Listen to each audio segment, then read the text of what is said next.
당신도 이러고 있나요? 돈이 절대 모이지 않는 사람들의 생활 패턴. 1. 왜 돈을 벌어도 항상 부족할까? 열심히 일하는데 왜 내 통장 잔고는 항상 0원이 될까? 혹시 이런 고민 해본 적 있나요? 월급이 들어오면 사라지는 마법 같은 현상. 아무리 절약해도 돈이 모이지 않는 신기한 경험. 돈을 관리해야 한다는 걸 알면서도 항상 실패하는 상황. 이런 일이 반복된다면 당신이 모르는 사이에 돈이 절대 모이지 않는 생활 패턴을 갖고 있을 가능성이 큽니다. 부자들은 돈을 모으는 습관을 가지고 있습니다. 반면 가난한 사람들은 돈이 새어나가게 만드는 패턴을 반복합니다. 부자가 되는 사람과 평생 가난에서 벗어나지 못하는 사람의 차이는 얼마나 버느냐가 아니라 어떻게 쓰느냐에 있습니다. 오늘은 돈이 절대 모이지 않는 사람들의 생활 패턴 3가지를 실제 사례와 함께 이야기해 보겠습니다. 이 글을 끝까지 읽으면 당신이 왜 돈을 모으지 못하는지 깨닫고 부자가 되기 위한 생활 패턴으로 변화할 수 있는 방법을 알게 될 겁니다. 2. 돈이 절대 모이지 않는 사람들의 생활 패턴 3가지. 1. 돈이 들어오면 먼저 소비하는 사람들. 많은 사람들이 돈을 벌면 우선 소비부터 합니다. 이 습관이 반복되면 아무리 돈을 많이 벌어도 절대 모이지 않습니다. 돈이 안 모이는 사람들의 특징. 월급이 들어오면 가장 먼저 사고 싶은 걸 산다.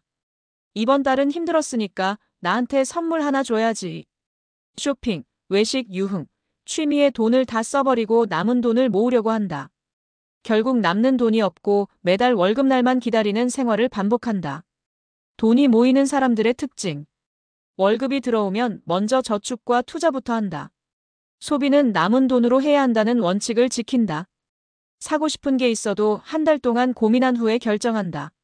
지출을 계획하고 소비보다 자산을 먼저 늘린다. 사례 1. 같은 월급을 받았지만 5년 뒤 전혀 다른 삶.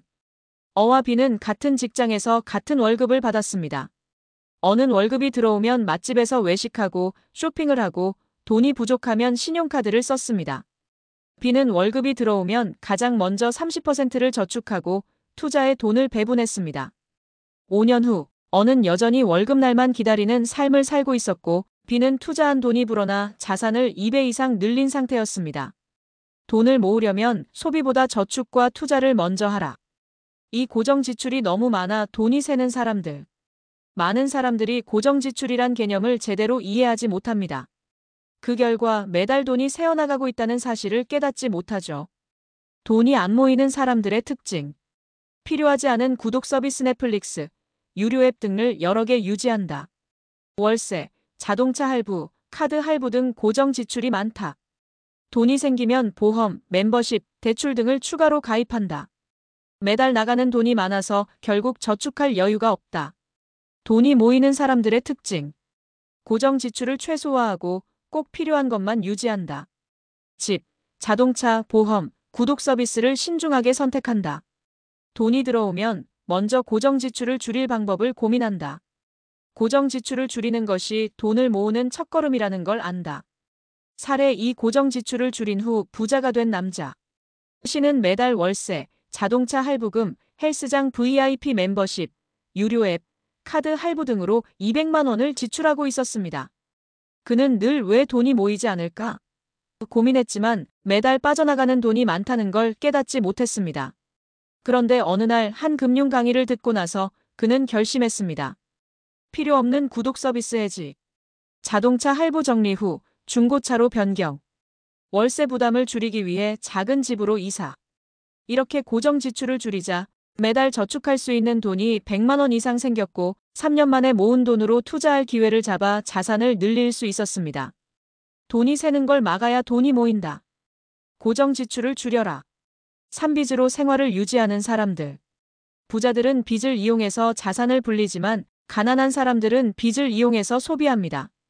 이 차이가 미래를 결정합니다. 돈이 안 모이는 사람들의 특징. 신용카드 할부를 계속 사용한다. 돈이 부족하면 대출을 받는다. 빚을 투자가 아니라 소비에 사용한다. 결국 빚을 갚느라 저축할 돈이 없다. 돈이 모이는 사람들의 특징. 신용카드를 쓰지 않고 현금과 체크카드를 사용한다. 빚을 지기 전에 먼저 저축과 투자를 한다. 대출을 받더라도 자산을 불릴 목적으로만 사용한다. 빚을 최소화하고 돈이 돈을 벌게 하는 시스템을 만든다. 사례 3빚으로 소비한 사람 vs 빚을 자산으로 만든 사람. D와 E는 둘 다 월급이 300만 원이었습니다. D는 최신 스마트폰, 명품 가방, 해외여행을 위해 신용카드 할부를 사용했습니다. E는 월급의 20%를 모아 소형 부동산 투자를 시작했습니다. 5년 후, D는 여전히 빚을 갚느라 허덕이며 돈이 부족한 상태였고, E는 투자한 부동산이 상승하면서 수천만 원의 수익을 얻게 되었습니다. 빚으로 소비하면 가난해지고 빚으로 투자하면 부자가 된다. 돈을 모으려면 생활 패턴부터 바꿔라. 소비보다 저축과 투자를 먼저 하라.